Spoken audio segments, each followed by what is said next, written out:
It'll be one to go this time by. Coming to the green, buddy, coming to the green. Let's go get him. Go, go, go, go, go, go, go! Get your motor running. Head out on the highway. You know, communication's good. He knew I meant it when I said it, or I wouldn't have said it. And just fantastic working relationship that we have here, and it just couldn't be any better. If I would have told him to lock the brakes up and he was still going to win, he probably would have done it. So that's just the way we work together. Next question, go ahead. Marcos, first of all, what time is it back home? And how do you think this is going to be perceived back home?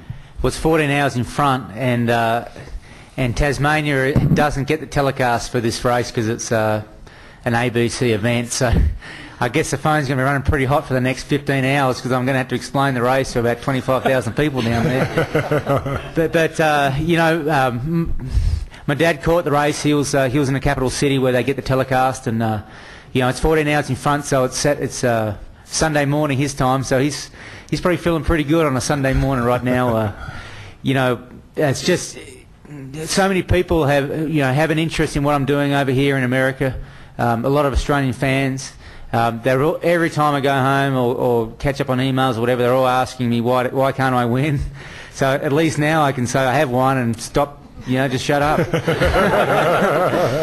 You know, I needed this win to really justify my move over here to the US. I mean, you know, I've come from a winning deal down home, big fish in a pretty small pond, to be honest with you. And I've come across and taking on the best in the business here in NASCAR. And today's field was a tough field. There's a lot of really good drivers and a lot of really good cars and a lot of cup teams in this race. So we didn't luck into this. We deserve it, and it feels like, you know, we worked hard for it, and we do deserve it, and we should feel proud of it. Next question, go ahead. Gary, has your previous success at the Glen, did that help you with the setup and the strategy for today's race? The setups have changed so much in the last few years. Not really, you know, in that regard. Strategy, we play strategy every race. Every race I think about what I think is going to happen, what might happen, and you have to try to evaluate all that stuff in about 10 seconds and come up with your best decision. But certainly the history of the event was a big part. It would be probably with any victory. There's not very many races where someone just gets out front and leads the whole race because they got the fastest car and they pit 3 times and put on tires and win. It's too competitive for it to happen like that. So not only do you want it, you want the best engine, best chassis, best tires, best shocks, best driver, you also got to have the best strategy, or none of that other stuff matters. So it's just part of the package. It's equally as important as most of the other key components. And today it worked out the way that I hoped. Here we are. Go ahead, Don. You got a follow-up? I have a follow-up for Marcos. Any special significance the fact that there were 20 Cup guys in this field? I mean, so it wasn't. I mean, this was the biggest Cup field that we've had this year.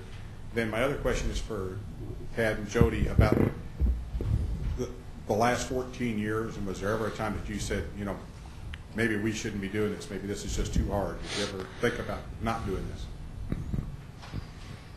I guess we thought about that last week. As far as the field goes, you know, it's a really tough field, and you know, you couldn't ask for a tougher field to compete against.